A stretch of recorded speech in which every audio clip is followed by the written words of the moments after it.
नमस्कार स्टूडेंट्स, आपका अपने चैनल पे बहुत बहुत स्वागत और अभिनंदन है। आज हम कर रहे हैं जीव विज्ञान कक्षा 12 की और शेखावाटी मिशन के very very most important question answer. Exam नज़दीक है प्यारे विद्यार्थियों, प्रश्न पत्र योजना हम देखेंगे और आज की क्लास आपके लिए रामबाण साबित होने वाली है। प्रश्न पत्र योजना देखेंगे 2025-26 की, और यह आपका विज्ञान का बाद में जो होगा वो मॉडल पेपर होगा। पहले हम इस पीडीएफ को समझने वाले हैं और प्रश्न पत्र योजना के अनुसार अपना समय होगा पेपर का वो 3.25 घंटा होगा। 56 मार्क्स हैं वो प्यारे विद्यार्थियों आपको लाने। 100 में से 56 मार्क्स का पेपर होगा और बाकी का जो पेपर होगा जो अपने प्रैक्टिकल होंगे, और प्रैक्टिकल आपके हो चुके होंगे कुछ स्कूल से जाएंगे तो 56 मार्क्स का ही पेपर होगा, उससे एक्स्ट्रा ही वो सब गुरुजी देंगे आपको। तो आपने वो ले भी लिए होंगे, अब तक प्रयास कर लिया होगा। अब हम पेपर का करने वाले हैं। अब की बार सरकार ने 1 महीने पहले एग्जाम करवा दिया है, और एग्जाम भले ही आपका कितने दिन पहले करवा दिया हो, हम आपके साथ खड़े हैं प्यारे विद्यार्थियों। और आपकी मेहनत इतनी दमदार हो कि कभी भी पेपर हो जाए आप मार्क्स अच्छे ही लाओगे। देखो, उद्देश्य के आधार पे आपका पेपर तैयार किया जाता है, आपको ध्यान है ना। उद्देश्य होते हैं 5: ज्ञान, अवबोध, ज्ञान उपयोग, कौशल और विश्लेषण। ज्ञान का मतलब होता है जो तथ्य, फैक्ट और आपने विशेषताएं सीखी है ना, परिभाषा वगैरह, वो होता है। उसका परसेंट होता है वो 29.50 आपको पेपर में आने वाला है। अवबोध यानी जो आपने फैक्ट सीखे, परिभाषाएं देखी, उन सबको समझा कितना है, उसका प्रश्न ये है। ज्ञान उपयोग यानी उनका आप उपयोग कितना कर पाते हो। आपने सीख लिया, आपने समझ लिया, आप उनका उपयोग कितना कर पाते हो। फिर कौशल, आपका डायग्राम वगैरह होते हैं, वो है। विश्लेषण, एक प्रश्न को आप किस तरीके से विश्लेषित करके लिख पा रहे हो, जो निबंधात्मक प्रश्न होते हैं ना, बड़े प्रश्न, उसके बारे में होते ही। तो इस प्रकार से अपने उद्देश्य के आधार पे पेपर बनेगा 100% का। अब चलते हैं, प्रश्नों के प्रकार किस प्रकार से होंगे। आपके 6 प्रकार के प्रश्न होंगे प्यारे विद्यार्थियों पेपर में। किस प्रकार से? बहुविकल्पीय प्रश्न होंगे 18। हर प्रश्न आधे मार्क्स का होगा। 9 नंबर यहाँ से लेने और बहुत छोटे आंसर देने हैं यहाँ, तो आराम से ले लेंगे हम। रिक्त स्थान वाले होंगे 10 और हर प्रश्न आधे मार्क्स का होगा। 5 नंबर यहाँ से बन जाएंगे। अति लघुत्तरात्मक प्रश्न में भी बहुत छोटा आंसर देना है। 10 प्रश्न होंगे और हर प्रश्न 1 मार्क्स का होगा, 10 नंबर आएंगे। लघुत्तरात्मक प्रश्न 10 होंगे और इसमें 1.5 मार्क्स का पर क्वेश्चन होगा, और ये 15 मार्क्स का होगा। इसमें भी बहुत ज्यादा बड़ा उत्तर नहीं देना है। अब दीर्घ उत्तरीय प्रश्न है, इसमें बड़ा उत्तर देना है, और हर ये प्रश्न होगा, एक प्रश्न 3 मार्क्स का होगा, और ये 3 प्रश्न आएंगे, यानी 9 नंबर यहाँ से होंगे। निबंधात्मक प्रश्न सिर्फ 2 होंगे और हर प्रश्न 4 नंबर का होगा। 8 नंबर निबंधात्मक प्रश्नों के होंगे।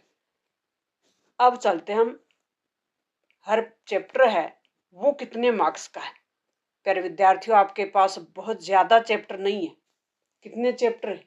13 ही चैप्टर हैं, और 13 चैप्टरों के अंक भार आप देख पा रहे हैं कि कौन सा चैप्टर कितने मार्क्स का है। पहला चैप्टर हम देखें। पहला चैप्टर 5 मार्क्स का है, दूसरा 4 का है, तीसरा जो मानव जनन का स्वास्थ्य है, मानव जनन 4 नंबर का है, और जनन स्वास्थ्य है वो 2 ही मार्क्स का है। वंशानुगति विविधता का सिद्धांत 5 का है। वंशानुगति के आणविक आधार 6 नंबर का है। विकास 3 नंबर का है। मानव स्वास्थ्य एवं रोग 6 नंबर का है। मानव कल्याण के सूक्ष्म जीव ये 5 नंबर का है। जैव प्रौद्योगिकी सिद्धांत एवं प्रक्रम 4 नंबर का है। जैव प्रौद्योगिकी एवं उसके उपयोग 4 नंबर का है। जीव समष्टियां 4 नंबर का है। पारितंत्र 5 नंबर का है। जीव विविधता एवं उसका संरक्षण 3 नंबर का है। इस प्रकार से 56 मार्क्स का अपना पेपर होने वाला है। थोड़ा जूम कर लेते हैं, ब्लू प्रिंट है और इसमें आप देख पा रहे हो। अब हम चलेंगे chapter wise. Very very most important प्रश्नों की सीरीज है, और प्यारे विद्यार्थियों, आपके बहुत से डाउट और फैक्ट क्लियर होने वाले हैं। पुष्पीय पादप में लैंगिक जनन जो चैप्टर है, इसका आपको ध्यान है कि पुष्प यानी फूल होता है ना, फूल, पौधों में फूल होता है, उसमें लैंगिक जनन किस प्रकार से होता है। कुल अंक भार 5 नंबर का है और 4 प्रश्न बहुविकल्पीय। इसमें से प्रश्न 4 आएंगे, बहुविकल्पीय 2 होंगे, जो कि एक मार्क्स का 1 अंक का और प्रत्येक आधे अंक का, इस प्रकार से होगा। अति लघुत्तरात्मक प्रश्न आएंगे, दीर्घ उत्तरीय प्रश्न 1 आएगा। कहने का मतलब 3 मार्क्स वाला प्रश्न भी यहाँ से आएगा। तो पहले हम इम्पोर्टेंट जो वस्तुनिष्ठ प्रश्न हैं उनको देख लेते हैं कि किस प्रकार से हैं। तो विकासशील जो परागकण होते हैं उनमें पोषण प्रदान करने वाली संरचना है वो क्या कहलाती है, वो टेपीटप कहलाती है। टेपीटम कहलाती है। आंसर अपना सही हो जाएगा। सूत्र गुणिता के आधार पे गुरु बीजाणु होते हैं कौन से, अगुणित। निम्न में से कौन सा पुष्प वायु प्रागरित होता है, वायु से परागण जाते हैं एक पौधे से दूसरे पौधे पे। गेहूं भ्रूणपोषी बीज उदाहरण नहीं है, ये बताना है। गेहूं तो है, मक्का भी है, सूरजमुखी भी है, मूंगफली नहीं है। जो बहुभ्रूणता के खोज करता है वो कौन है, यह ल्यूमेन होक। एक प्रारूपी आवर्त बीजी पादप के प्राकरण की भित्ति कितनी परतों की बनी होती है, तो 2 परत होते हैं। गैर एल्ब्यूमिन यानी अभ्रूणपोषी बीजों में सही जोड़ा कौन सा होता है, मटर और मूंगफली का। वेरी वेरी मोस्ट इंपोर्टेंट प्रश्न चल रहे हैं प्यारे विद्यार्थियों। आभासी फल का उपयुक्त उदाहरण क्या है, तो स्ट्रॉबेरी है। स्ट्रॉबेरी आपकी देखी हुई है ना, स्ट्रॉबेरी जिसको हम बोलते हैं, वो है आभासी फल। वेरी मोस्ट इंपोर्टेंट है प्रश्न। मर्त सागर के पास किंग हेराल्ड के महल की पुरातात्विक खुदाई के दौरान 2000 वर्ष प्राचीन पादप का बीज है वो खोजा गया। उस बीज का नाम बताना है, वो कौन सा है, तो वो है फाइनिक्स डेक्टीफोलेरा। सही विकासीय जो कर्म है वो बताना है, तो यह आप आराम से कर सकते हैं। असुमेलित जोड़ा है वो पहचानना है कि लघु बीजाणुधामी किसमें होते हैं, प्राकोष में होते हैं। गुरु बीजाणुधामी बीजांडकाई जो उत्तक होते हैं उसमें होते हैं। तो प्रागकण नर युग्मक इसमें नहीं होते। यही गलत जोड़ा है, कहने का मतलब असुमेलित मतलब गलत जोड़ा है। निम्न में से कौन सा पादप जल प्रागित पादप नहीं है, ये बताना है। तो इसमें द ऑप्शन सही है। तो ये वेरी वेरी मोस्ट इंपॉर्टेंट प्रश्न है, ये सभी आपको अच्छे से देखने हैं और रिक्त स्थान वाले प्रश्न भी अच्छे से याद करने। ये सभी आपके प्यारे विद्यार्थियों वेरी वेरी मोस्ट इंपॉर्टेंट प्रश्न हैं, वो दिए गए। इसमें 3 मार्क्स का प्रश्न भी आएगा और 3 मार्क्स के प्रश्न में जैसे मादा युग्मोद्भिद है के विकास की विभिन्न प्राअवस्थाओं को सचित्र समझाइए, तो आराम से समझा देंगे आप। प्रथम सूत्री विभाजन और प्राकरण हानिकारक प्रभाव दर्शाते हैं कैसे। लघु बीजाणुदानी के पोषक परत के प्रकार और कार्य, इस प्रकार से आपको चित्र सहित इनकी व्याख्या करनी है और आप आराम से इनको कर सकते हैं। इसको अच्छे से याद करना ही है प्यारे विद्यार्थियों। नेक्स्ट प्रश्न आपका चैप्टर है वह है मानव जनन। मानव में जनन, मानव में लैंगिक जनन होता है, इतना ध्यान है ना आपको। इस चैप्टर से जो प्रश्न आएंगे वो कुल अंक 4 का, कुल जो अंक 12 वो 4 है, प्रश्नों की संख्या 6 होगी, यानी छोटे प्रश्न अधिक आएंगे। तो 3 प्रश्न तो आएंगे जो 1.5 मार्क्स के अंक वाले होंगे,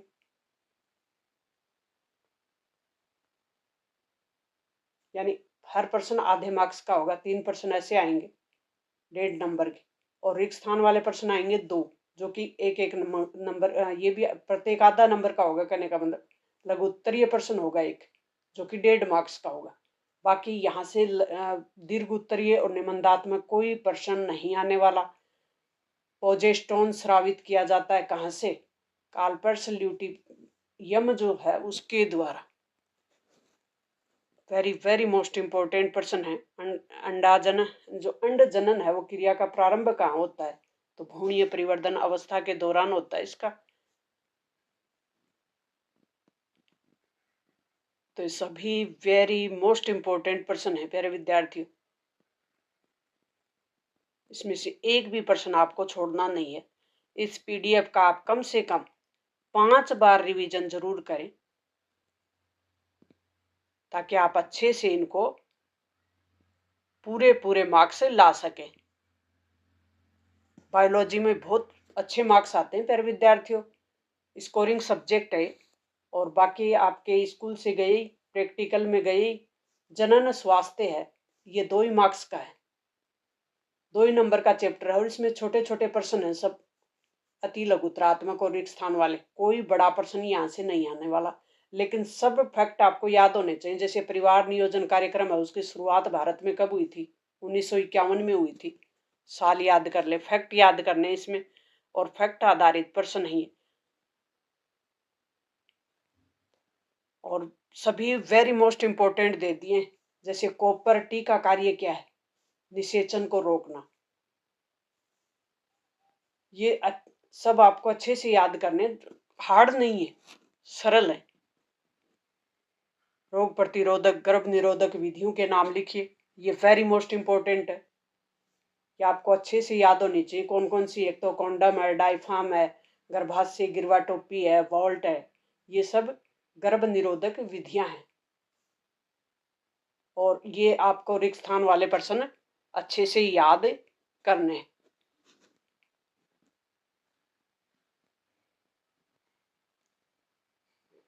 गिफ्ट का नाम लिखना है।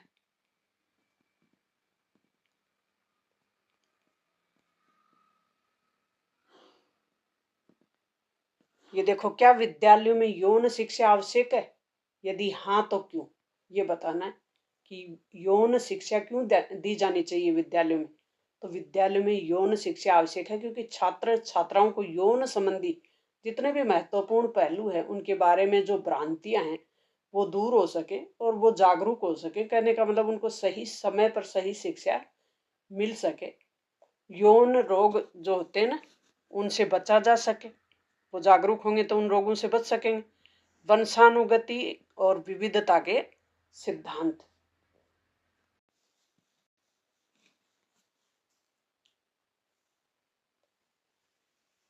ये चैप्टर है 5 नंबर का। कितने मार्क्स का है? 5 मार्क्स का है। और इसमें से अति लघुतरात्मक, रिक्त स्थान वाले और बहुविकल्पीय प्रश्न और लघुतरात्मक यानी 1.5 मार्क्स से ऊपर का प्रश्न नहीं आएगा, यानी ज्यादा बड़ा प्रश्न यहाँ से भी नहीं आने वाला। आनुवंशिकता यानी वंशानुगति और विविधता का जो सिद्धांत है, ये हमें बताता है कि कैसे माता पिता के लक्षण हैं वो बच्चों में जाते हैं। वंशानुगति कहते हैं उसको, वंश से गति हो जाती है। क्यों वे थोड़े उनसे अलग हो जाते हैं? तो इसमें ग्रेगर मेडल द्वारा जो आनुवंशिक सिद्धांत दिया है ना, वो भी हम देखेंगे कि प्रभाविता का नियम दिया, पृथक्करण का नियम दिया, स्वतंत्र अपव्यूह का नियम दिया। तो आनुवंशिकता की जो प्रक्रिया है उसके द्वारा जीन माता पिता से संतानों में ट्रांसफर होते हैं। और फिर वो विविधता भी, यानी एक प्रजाति या मानव जाति के संतानों के बीच जो अंतर पाया जाता है, ये मुख्य रूप से लैंगिक प्रजनन हो गया और डीएनए के बदलाव के कारण होता है। डीएनए में बदलाव हो जाता है ना, तो हो जाता है। तो वो सब इसमें पढ़ेंगे हम। और बहुत ही सरल है, ये भी ज्यादा हार्ड नहीं है।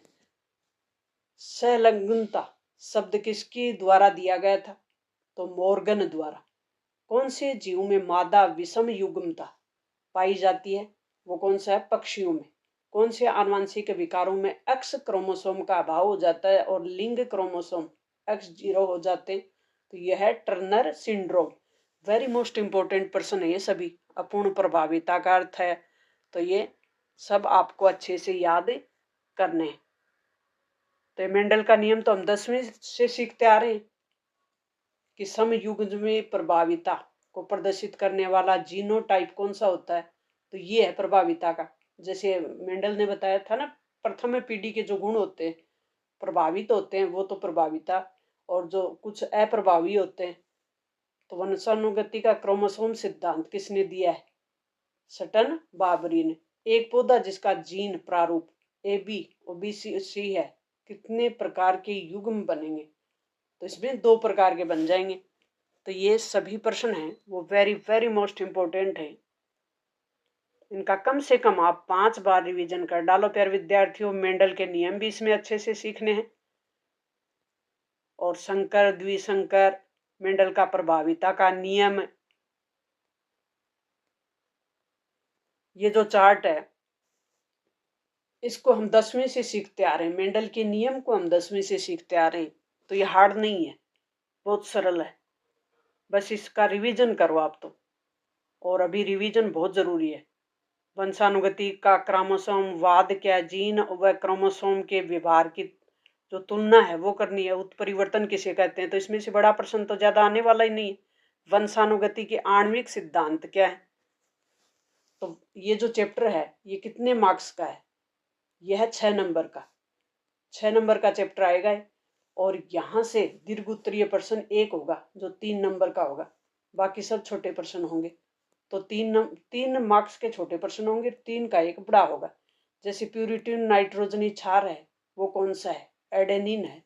आनुवंशिक कुट जो मिथोनिन और कुट लेखन करता है वो क्या है, एयूजी है। तो इसमें डीएनए और आरएनए है ना जो मेन फैक्टर, जो वंशानुगति यानी वंश को आगे ट्रांसफर करते हैं। गुण गुण है ना गुणसूत्र, उनको अगली पीढ़ी तक ट्रांसफर करते हैं, उनका ही अध्ययन इसमें किया जाता है। डीएनए का आनुवंशिक पदार्थ है, इसके बारे में सुस्पष्ट प्रमाण कौन से वैज्ञानिक के प्रयोग से प्राप्त हुआ था, कौन से वैज्ञानिक थे वो, द ऑप्शन इसमें सही है। डीएनए में ग्वानिन नाइट्रोजन क्षार कौन से नाइट्रोजनी क्षार के युग्मित होता है, तो साइटोसिन से होता है। वाई गुणसूत्र में जीन की संख्या कितनी होती है, तो ये होती है 231। गुणसूत्र 1 में जीन की संख्या कितनी होती है, तो गुणसूत्र के अकॉर्डिंग mRNA और RNA ये सब आपको अच्छे से याद करने हैं। द्विकुंडलिनी डीएनए में एडेनिन क्षार किस क्षार से जुड़ता है, तो वह थाइमिन से। वेरी मोस्ट इंपोर्टेंट पर्सन है।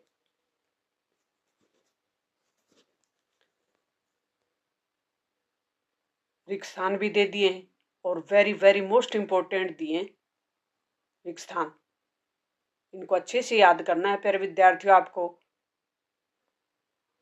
पुनरावृत डीएनए किसे कहते हैं, कौन से डीएनए होते हैं पुनरावृत, तो जीनोम का वह भाग जिसमें डीएनए का एक छोटा भाग कई बार पुनरावृत्ति यानी बार बार जिसकी आवृत्ति हो जाए। ये प्रोटीन संश्लेषण के लिए आरएनए का अनुलेखन नहीं करते हैं। सबसे लंबे जीन का नाम लिखना है।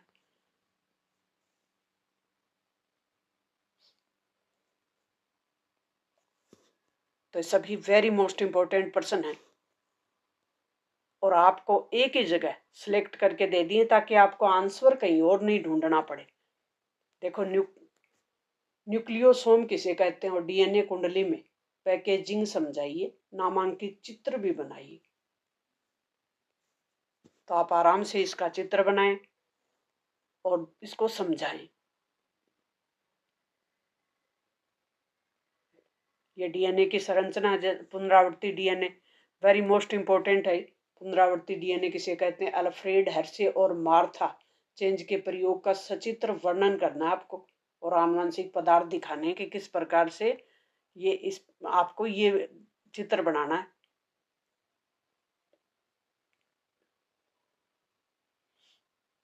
डीएनए उंगली छाप क्या है, वेरी मोस्ट इंपोर्टेंट है। डीएनए अंगुली छाप क्या है, इस प्रक्रिया का सिद्धांत, प्रमुख चरण और इसकी उपयोगिता भी बतानी है। इसकी उपयोगिता क्या है, किस प्रकार से इससे हम फिंगरप्रिंट चेक कर सकते हैं, डीएनए को पृथक करना, इससे किस प्रकार से फिंगरप्रिंट से हम जानकारी ले लेते हैं ना ये किसकी किसकी फिंगरप्रिंट है। तो ये बहुत मोस्ट इंपोर्टेंट है। अपने जीव विज्ञान का महत्वपूर्ण पार्ट यही है। विकास विकास सिर्फ 3 ही मार्क्स का है, ज्यादा मार्क्स का नहीं है, लेकिन इसके फैक्ट सब याद रखने हैं। कैसे, मानव के विकास, जीवों का विकास किस प्रकार से हुआ वो सभी हैं। और यहाँ से देखो लघुत्तरात्मक 1.5 मार्क्स का ही प्रश्न आएगा, बाकी छोटे प्रश्न आएंगे। यहाँ से कोई बड़ा प्रश्न नहीं आने वाला। जैसे पेंगुइन और डॉल्फिन के पक्ष के उदाहरण क्या है, तो ये क्या है, अभिसारी विकास का उदाहरण है। मिलर ने अपने प्रयोग में बंद फ्लास्क में किसका मिश्रण और अमीनो अम्ल उत्पन्न किए। तो जो जीवों की उत्पत्ति हुई, मानव जीव की उत्पत्ति हुई, इसका कालक्रम कैसे ज्ञात करते हैं, ये आपको अच्छे से याद करना है। ये वेरी मोस्ट इम्पोर्टेंट है। जैसे होमोपीसियंस है ना, उसका विकास किस महाद्वीप में हुआ। आनुवंशिक अपवाद को परिभाषित कीजिए। जीव का पहला रूप किस प्रकार का था, इसको ज्ञात कैसे करते हैं। तो जो कार्बन विधि है, पृथ्वी कैसे पता चला कि पृथ्वी इतनी साल पुरानी है, कि पृथ्वी का जीवन है, पृथ्वी पे जीवन है, उसकी उत्पत्ति 400 करोड़ वर्ष पूर्व हुई। तो इसको किसी से तो ज्ञात करते होंगे ना। तो उन्हीं विधियों का यहाँ पे अध्ययन और किसने किया। जैसे डार्विन फिंची है, वो किसे कहते हैं। तो डार्विन ने अपनी विकास यात्रा के दौरान जो गैलेपिगस नामक एक द्वीप था, समूह पे कई प्रकार की छोटी चिड़ियां देखी थी, काली भी थी वो। उन्हें डार्विन फिंचे कहा गया। अनुहरण किसे कहते हैं। और डार्विन के समष्टि के संदर्भ में किए गए प्रयोग बताने, किस प्रयोगों से प्रभावित थे। ने डार्विन के जो प्रयोग थे वो किससे प्रभावित थे, माल्थस से थे। तो ये अच्छे से आपको याद रखना है। समवर्ती और समतुल्य जो अंग होते हैं ना, समजात अंग, ये वेरी मोस्ट इंपॉर्टेंट है। और ये हमने 10वीं में भी पढ़े थे, समजात अंग और समवर्ती अंग। ये कोई नई चीजें नहीं है, बस थोड़ा सा विस्तार कर दिया। 10वीं की विज्ञान का थोड़ा सा विस्तार किया आपके लिए, क्योंकि आप 12वीं के विद्यार्थी हो ना, इसलिए थोड़ा विस्तार किया है। विज्ञान लगभग वही है। अनुकूली विकिरण क्या है, जीव विज्ञान के चैप्टर थे ना आपके 10वीं में, उन्हीं चैप्टरों का विस्तार किया है। 10वीं में आपके पास फिजिक्स भी थी, फिजिक्स के चैप्टर भी थे एक ही विज्ञान में, केमिस्ट्री के भी थे और जीव विज्ञान के भी थे। तो जीव विज्ञान के चैप्टरों का विस्तार कर दिया, 1-2 चैप्टर और ले लिए। जैसे मानव स्वास्थ्य और रोग है, ये चैप्टर है, ये 6 मार्क्स का है और सरल भी है।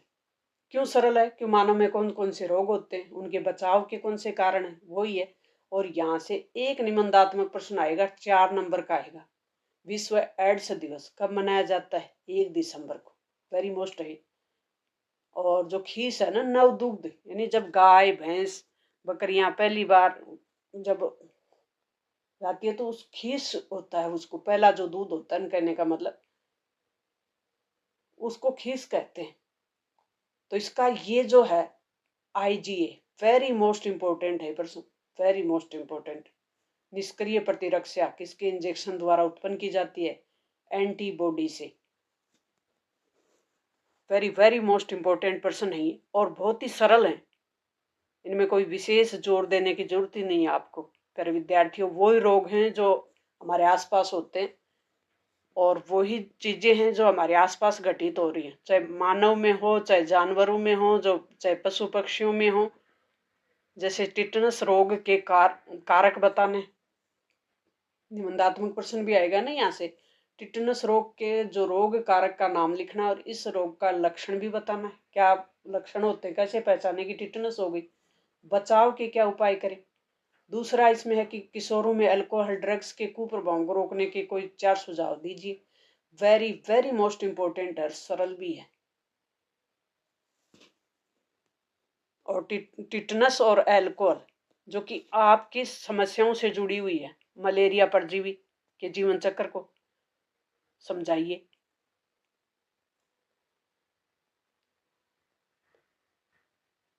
या आप जैसे युवाओं के जीवन से भी जुड़ी हुई है, जैसे प्रतिजन हर प्रतिरक्षी है, इसमें क्या अंतर होता है। प्रतिजन क्या होते हैं, पहले तो ये देखो, ये बाहर से शरीर में प्रवेश कराए जाते हैं। प्रतिरक्षी शरीर के अंदर ही उत्पन्न होते हैं। और फिर प्रतिजन ये रोग उत्पन्न करते हैं और प्रतिरक्षी रोग से बचाते हैं। प्रतिजन है ये जो रक्षी है उनका निर्माण को प्रेरित करते हैं। ये प्रतिजनों को नष्ट करते हैं और बॉडी की रक्षा करते हैं, शरीर की रक्षा करते हैं। ये अंतर होता है इसमें। तो 3 ही पॉइंट है, बहुत सरल है। मानव कल्याण में सूक्ष्म जीवी, ये कौन से जीव होते हैं जो मानव के कल्याण में सहायक होते हैं।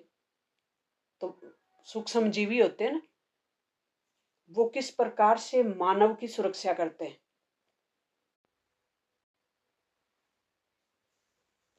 तो सूक्ष्म जीवी जिनको कहते हैं माइक्रोवेज, तो मानव कल्याण में बहुत महत्वपूर्ण भूमिका निभाते हैं। जैसे घरेलू उत्पाद हो गया, दही, पनीर, तो आपने देखा ही है।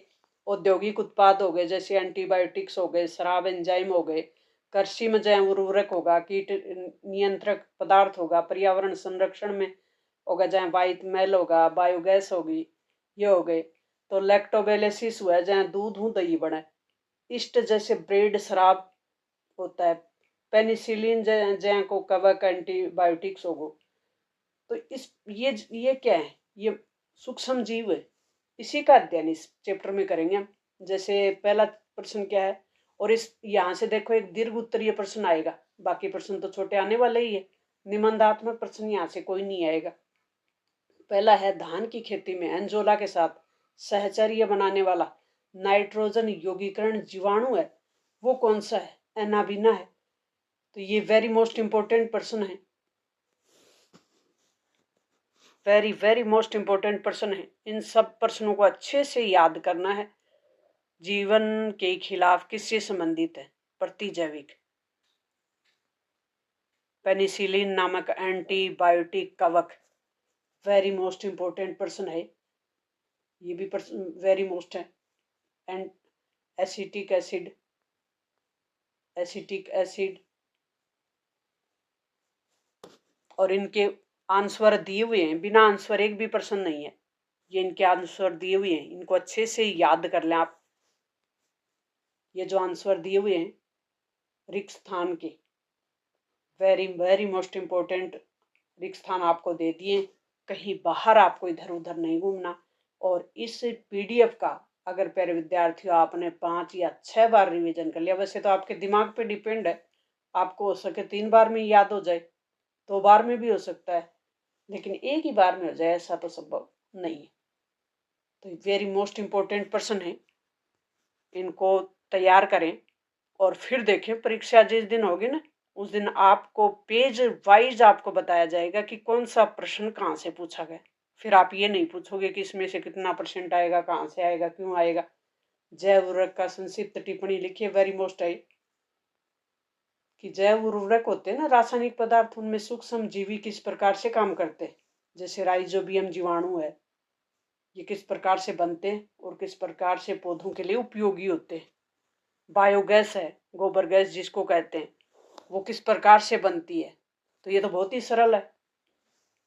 एक कुआं टाइप खड्डा होता है और उसमें इस प्रकार से ये गैस बनती है जिसमें गोबर डाला जाता है। तो इसकी निर्माण की विधि, नामांकित चित्र बनाना है तो 2 बार बना के सीख लेंगे तो आराम से परीक्षा में बना के आ भी जाएंगे आप।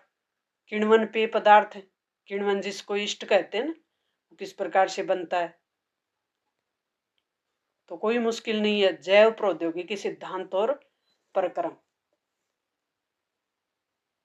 जैव प्रौद्योगिकी यानी बायोटेक्नोलॉजी होती है ना, वो किस प्रकार से काम करती है, उसकी प्रोसेस क्या होती है। इसमें से कोई प्रश्न आपके सामने निबंधात्मक नहीं है। सिर्फ 1.5 मार्क्स से ऊपर का कोई प्रश्न नहीं पूछा जाएगा। सभी प्रश्न छोटे होंगे लेकिन वेरी मोस्ट होंगे। जैसे प्रथम खोजा गया प्रतिबंधित एंजाइम है, वो कौन सा है, अच्छे से याद कर ले।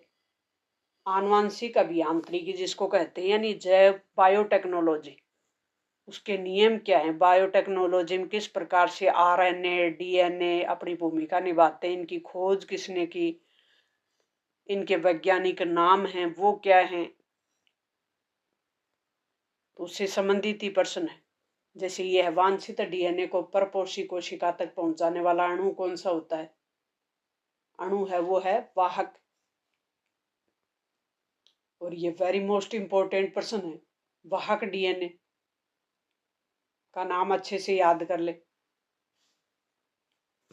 तो प्यारे विद्यार्थियों, रिक्त स्थानों को अच्छे से भर के याद करें और रिक्त स्थानों के आंसर हैं वो दिए हुए हैं, बिना आंसर के ये नहीं है पीडीएफ। ये वेरी वेरी मोस्ट इंपॉर्टेंट प्रश्नों की विद आंसर आपकी पीडीएफ है। तो इसमें आपको कहीं इधर उधर नहीं भटकना। प्लाज्मिड क्या है, दो प्रतिबंधित न्यूरोलॉजी एंजाइम है ना, उनके नाम बताने। जैसे डीएनए है, गुणसूत्रीय डीएनए के अतिरिक्त द्विकुंडली संरचना वाला अतिरिक्त डीएनए होता है, वो क्या होता है, प्लाज्मिड कहलाता है।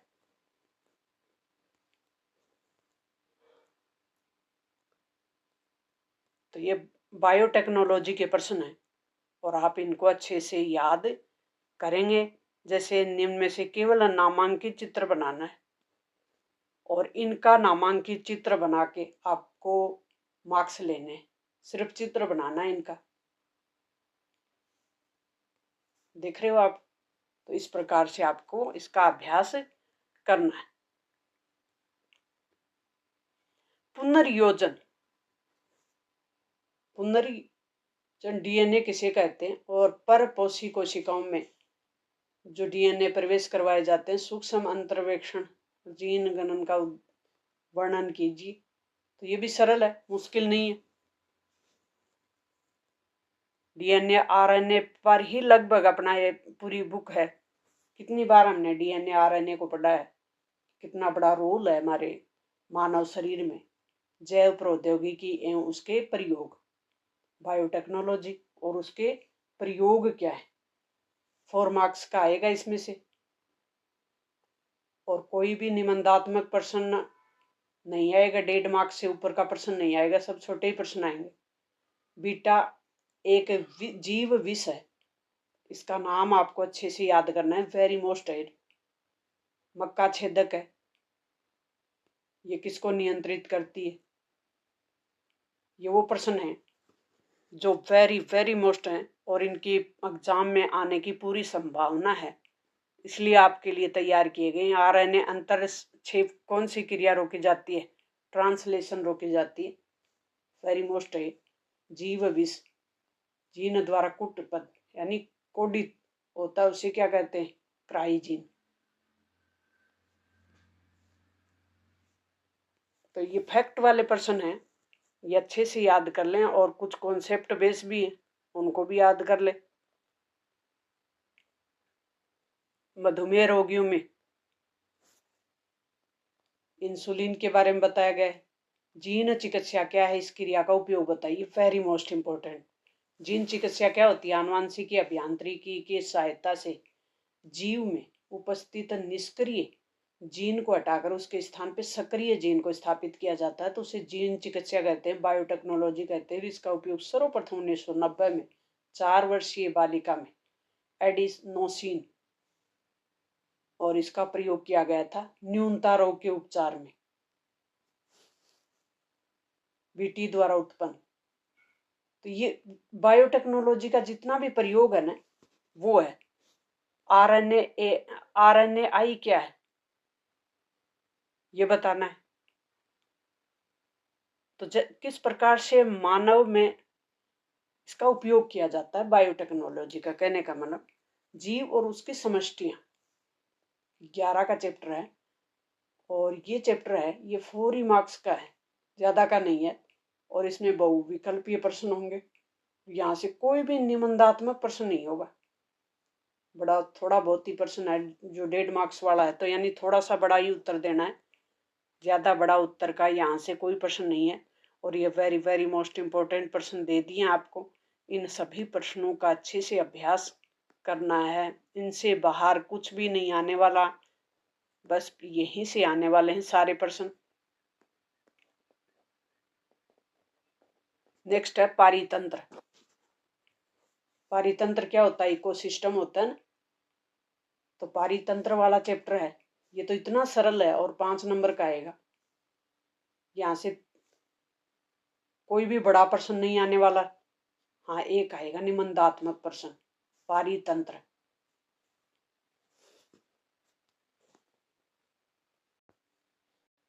पारितंत्र जैसे ऑर्गेनिज्म होता है ना, जीव का, पारिस्थितिकी तंत्र के जीव है, वो पारिस्थितिकी तंत्र की सबसे छोटी इकाई है और स्वतंत्र रूप से जीवित रहता है, प्रजनन भी करता है और वातावरण के अनुकूल ढलता भी है। जैसे इसमें पेड़ पौधे भी हो गए, जीवाणु भी हो गया और जीव भी हो गए। तो एक प्रजाति के जीव एक ही भौगोलिक क्षेत्र में जो साथ रहते हैं, एक प्रकार का इकोसिस्टम बनाते हैं। और इसमें से मानव निर्मित पारितंत्र का उदाहरण है वो बताना है। तो जैव जल जीवशाला किसानों के मित्र के रूप में संबंधित किया जाता है। केंचुए को, केंचुआ खाद बनाता है और किसान का मित्र होता है। वेरी मोस्ट इंपोर्टेंट है। खाद्य श्रृंखला भी इसी चैप्टर में पढ़ रहे हैं हम। एक दिशा होती है, खाद्य जाल में ऊर्जा का प्रवाह होता है ना, और 10% ही ऊर्जा काम आती है, बाकी ऊर्जा 10% ऊर्जा ही ट्रांसफर होती है। तो खाद्य श्रृंखला से संबंधित वेरी वेरी मोस्ट इंपोर्टेंट है। इकोसिस्टम से संबंधित, इकोसिस्टम वेरी मोस्ट इंपोर्टेंट। परिभाषा किसने दी है, शब्द ये किसने दिया है, तो ये दिया है एजी टेंसले ने। और इसमें कितने परसेंट ऊर्जा है, 90% ऊर्जा। पोषण स्तर के जीव द्वारा ऊर्जा का कितना प्रतिशत उपयोग होता है, 90% हो जाता है, 10% आगे ट्रांसफर होता है। ऊर्जा प्रवाह के वैकल्पिक परिपथ किस में पाए जाते हैं, खाद्य जाल में। खाद्य जाल तो हम 10वीं से पढ़ते आ रहे हैं, तो इतना सरल पाठ है। और आएगा कितने मार्क्स का, अभी देखा है ना मैंने, 5 नंबर। तो खाद्य जाल में भी हम 5 नंबर छोड़ेंगे तो फिर तो पड़ गई पार। खाद्य श्रृंखला, खाद्य जाल, कोई 3 अंतर बता नहीं। खाद्य श्रृंखला क्या होती है, खाद्य जाल क्या होता है। तो खाद्य श्रृंखला जीवों का वह क्रम है जिसमें समुदाय केवल एक जीव से दूसरे जीव में ऊर्जा भोज्य पदार्थ के रूप में स्थानांतरित होती है। और खाद्य श्रृंखला में विभिन्न खाद्य श्रृंखलाएं मिलकर खाद्य जाल बनाती। इसमें ऊर्जा का प्रवाह एक ही दिशा में होता है खाद्य श्रृंखला में, और खाद्य जाल में इसमें ऊर्जा का प्रवाह एक दिशा में होते हुए कई पथों से होकर गुजरता है। और खाद्य श्रृंखला में इसमें जीवों की संख्या सीमित होती है, खाद्य जाल में जीवों की संख्या असीमित यानी अधिक होती है। अपघटन किसे कहते हैं, ये भी बहुत सरल है।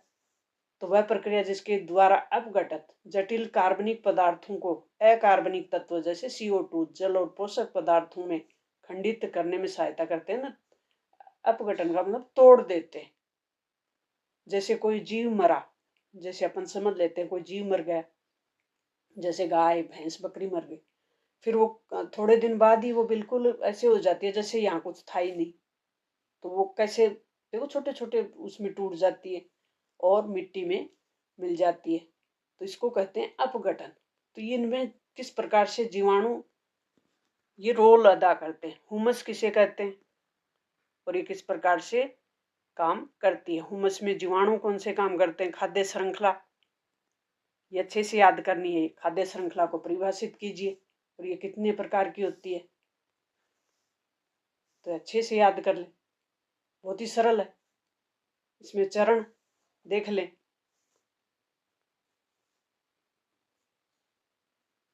जैसे घास है, घास को टिड्डे ने खाया, टिड्डा को मेंढक ने खा लिया, मेंढक को सांप ने खा लिया, सांप को बाज ने खा लिया। जलीय खाद्य श्रृंखला में जैसे पादप पलवक होते हैं, उनको प्राणी पलवक ने खा लिया, फिर छोटी मछलियों ने खा लिया। तो इस प्रकार से बनते हैं। पारितंत्र में ऊर्जा प्रवाह से आप क्या समझते हैं, ऊर्जा का कैसे ट्रांसफर होता है। यानी 90% ऊर्जा काम आ जाती है, 10% आगे चली जाती है, तो उसको समझाना है आरेखी चित्र बनाकर। तो ये इस प्रकार से आपको आरेखी चित्र बनाना है ऊर्जा प्रवाह का। ये ऊर्जा प्रवाह का चित्र है। इसमें आप हरे पादप क्या है, प्राथमिक, द्वितीयक और तृतीयक लेवल बता दे। पादप होते हैं, उत्पादक होते हैं। प्राथमिक जो भी हैं वो उपभोक्ता होते हैं, द्वितीयक होते हैं ये भी उपभोक्ता होते हैं, और तीसरे होते हैं ये भी उपभोक्ता होते हैं।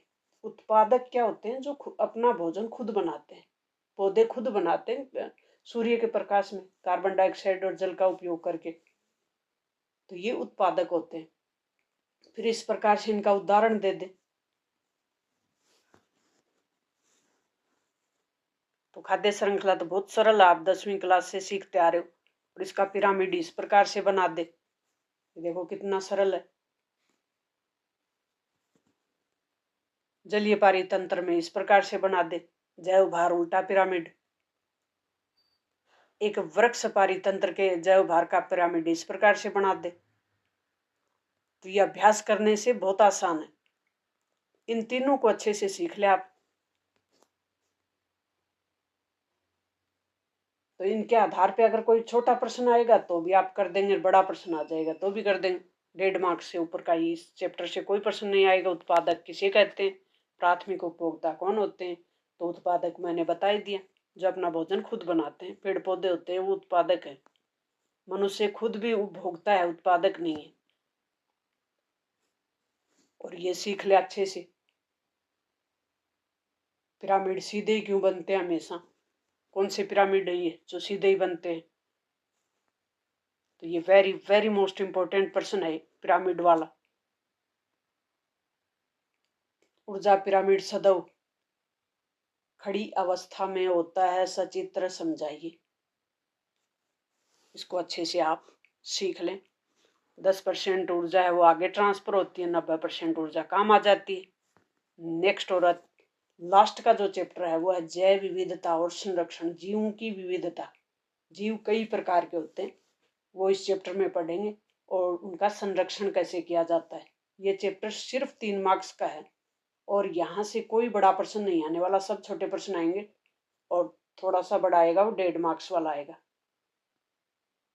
सब स्थानीय संरक्षण किसे कहते हैं, तो वह संरक्षण जिसके अंतर्गत जीव जंतु तथा पौधों का संरक्षण उनके प्राकृतिक आवासों में अथवा सुरक्षित क्षेत्रों में सुरक्षित किया जाता है, उसे सब स्थानीय संरक्षण कहते हैं। वेरी मोस्ट है, जहाँ जीव जंतु है ना उसी स्थान पर उसका संरक्षण करने के लिए व्यवस्था कर दी जाती है, उसे कहते हैं सब स्थानीय, यानी उसी के खुद के स्थान पर। अगर उसको दूसरी जगह ले जाएंगे तो वो वहां सेट ही नहीं हो पाएगा और वो विलुप्त हो जाएगा। सह विलुप्तता किसे कहते हैं, एक जाति के विलुप्त होने पर उस पर आधारित दूसरे जंतु और पादप जातियों में अनिवार्य रूप से विलुप्त होने लगती है, तो वो होती है सह विलुप्तता। ये एक जीव विलुप्त हो गया तो उस पर जो आधारित था दूसरा जीव वो भी विलुप्त हो जाएगा, क्योंकि उसके तो खाने का सामान ही नहीं बचेगा, उसके जीने का आधार नहीं बचेगा। कहने का मतलब कि मनुष्य है, उसको खाने के लिए अनाज नहीं मिलेगा तो मनुष्य अनाज पर निर्भर, तो मनुष्य खत्म हो गया ना, ऐसे जीव भी हो जाते हैं। जैव विविधता और इसके hot support very most important person है। हॉट सपोर्ट कौन से होते हैं, पृथ्वी का फेफड़ा, वेरी मोस्ट। अमेजन वृक्ष है ना, वो पृथ्वी के फेफड़ा कहलाते हैं। नहीं, वहां बहुत ज्यादा वृक्ष है और वहां जीव विविधता ही बहुत है। IUCN का विस्तार बताइए, इसका पूरा नाम। कहने का मतलब ये जीवों के संरक्षण से संबंधित अंतरराष्ट्रीय स्तर की UNO की संस्था है, international union of conservation of nature and natural resource. विश्व में न्यूनतम जैव विविधता कहाँ पाई जाती है, ध्रुवों पर, यानी जहाँ बर्फ है, तो वहां तो होगी नहीं। बाह्य स्थानीय संरक्षण क्या है, सब स्थानीय हमने देख लिया। बाह्य सब स्थानीय आप अच्छे से याद कर लें। जैव विविधता हॉट स्पॉट कौन से होते हैं, तो वो क्षेत्र हैं जहाँ जातीय समृद्धि बहुत अधिक होती है, उन्हें उच्च स्थानिकता पाई जाती है, तो उसे हॉट स्पॉट, यानी हॉट मतलब वहां खूब जैव विविधता हो। तो ये अच्छे से याद कर लें, वेरी मोस्ट इंपॉर्टेंट पर्सन है। जैव संरक्षण किस प्रकार किया जाता है, पवित्र उपमान कौन से होते हैं, जैव विविधता में पारितंत्र का महत्व क्या होता है, सब स्थानीय और बाह्य स्थानीय, इसकी एक टेबल याद कर लें अच्छे से। सब स्थानीय कौन सा हो गया और बाह्य स्थानीय कौन सा हो गया। सब स्थानीय में जीवों को संरक्षण उनके प्राकृतिक आवास में ही किया जाता है, इसलिए उसको सब स्थानीय कहते हैं। जीवों का संरक्षण उनके प्राकृतिक आवास के बाहर किया जाता है, तो उसे बाह्य स्थानीय संरक्षण हो गए। उदाहरण देख लें, जैसे राष्ट्रीय उद्यान बना दिया, वन्य जीव अभ्यारण्य बना दिया, जैव मंडल बना दिया, तो ये हो गया सब स्थानीय का उदाहरण। और अगर जंतु उद्यान बना दिया, वनस्पतिक उद्यान बना दिया, जीन बैंक बना दिया या निम्न ताप परिरक्षण बना दिया, तो ये उदाहरण है बाह्य स्थानीय संरक्षण का। तो इसको अच्छे से याद करें, छोटा प्रश्न आ जाएगा तो भी कर लें, बड़े प्रश्न आ जाएं तो भी कर लें। नेक्स्ट अपना कंटेंट होगा प्यारे विद्यार्थियों मॉडल पेपर, और ये मॉडल पेपर आप हल कर लें। और बहुत जल्दी इस मॉडल पेपर को हम करने वाले हैं, 2 मॉडल पेपर हैं। नेक्स्ट क्लास अपनी मॉडल पेपर पे ही होगी। अपने दोस्तों तक शेयर नहीं किया हो तो शेयर कर दें। मिलते हैं नेक्स्ट क्लास में। थैंक्स।